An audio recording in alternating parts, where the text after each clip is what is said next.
Why do some people fix a mistake out loud, right where everyone can see it, while the rest of us hide ours in a drawer for weeks?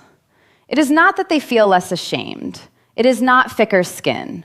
It is that they know something about a bowl sitting in a museum in Tokyo right now, something almost every version of this story you have already heard gets completely wrong. It has stayed closed for 3 weeks.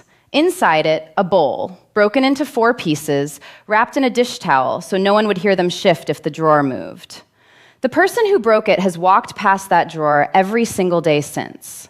Some mornings they open it just to look. Most mornings they don't. They have not told anyone. Not because the bowl was expensive, because admitting they broke it felt, somehow, larger than the bowl itself. I have watched this exact drawer close in 100 different houses, in 100 different centuries, and I have watched what happens, eventually, to the ones who finally open it all the way. You already know this feeling, even if the object was never a bowl. A mistake at work you never mentioned, a message you never sent an apology for, a version of yourself you keep slightly hidden in case someone sees the crack in it. You call it being careful. You tell yourself you are simply protecting something. I have sat beside people carrying that same drawer for years, some for entire lifetimes. And I have learned this: the hiding was never protecting anything.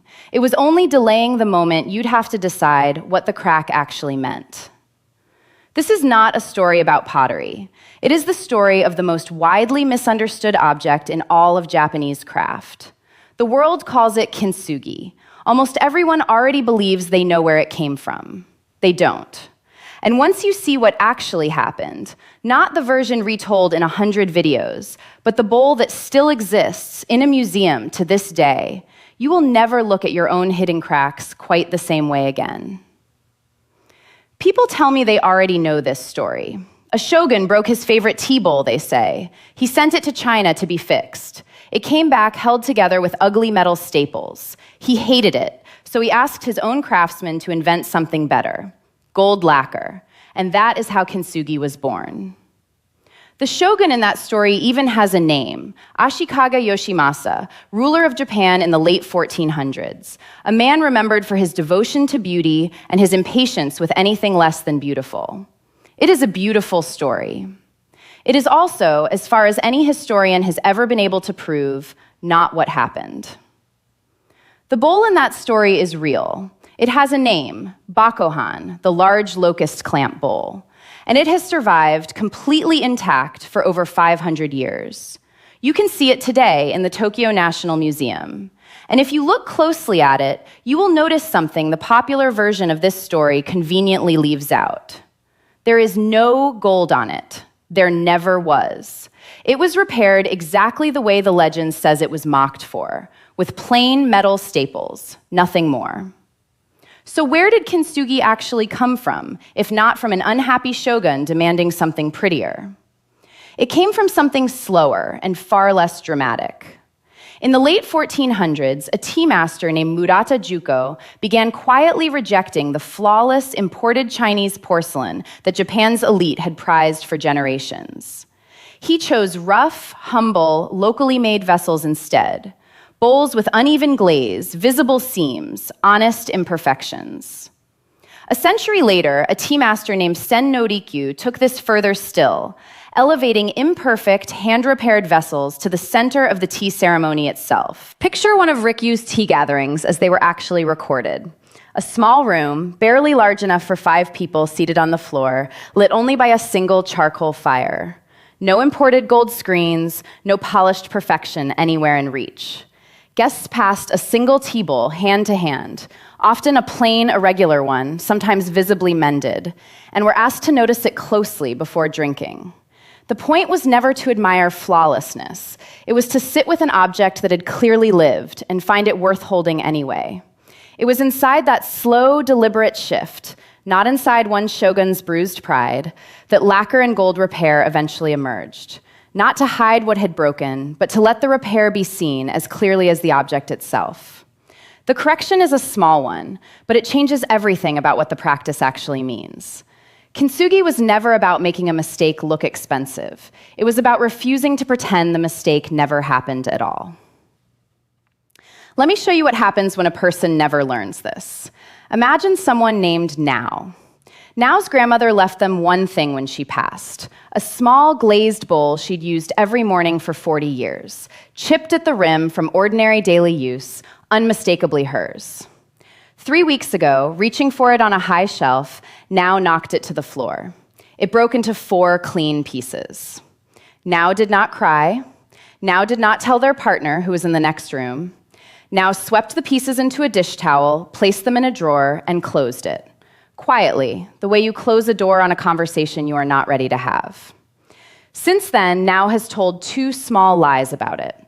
Once, when asked where the bowl had gone, packed away for the move. Once to themselves, I'll deal with it properly later.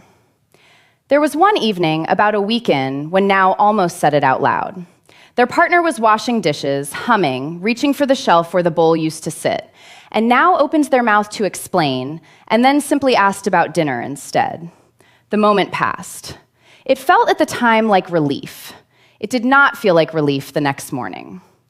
The bowl has not gotten any more broken in 3 weeks, but something else has. The growing conviction that admitting this now, this late, would somehow be worse than the breaking itself. This is the trap almost everyone falls into with a mistake they're ashamed of, believing that hiding it preserves something, when hiding it is actually the only thing making it heavier with each day that passes. So what would it have looked like if Now had known what that bowl in the museum actually proves? Not that repair should be beautiful, that repair should be visible. The tea masters who shaped Kintsugi never prized the gold because it disguised the break. They prized it because it pointed straight at the break and said, "This happened and the object is still worth keeping." Now did not need to fix the bowl perfectly. Now needed to do one much smaller, much harder thing first. Take it out of the drawer. So eventually Now did. Not to their partner as a confession, simply as a fact, said plainly at the kitchen table. "I broke Grandma's bowl 3 weeks ago. I didn't know how to tell you." Now expected disappointment. What came instead was something closer to relief from both of them. Not because the bowl was suddenly fine, because the hiding finally was over. Their partner asked to see the pieces. Now brought out the dish towel, unwrapped it right there on the table, and for a moment, neither of them said anything, just looked at 4 broken pieces of a bowl that used to sit on a shelf every morning. Then their partner asked the only question that mattered. Can it be fixed? They ordered a small repair kit that week. Not gold, Now couldn't afford that, but a plain gold-colored lacquer, applied by hand, uneven in places. Clearly a repair, and not an attempt to disguise one.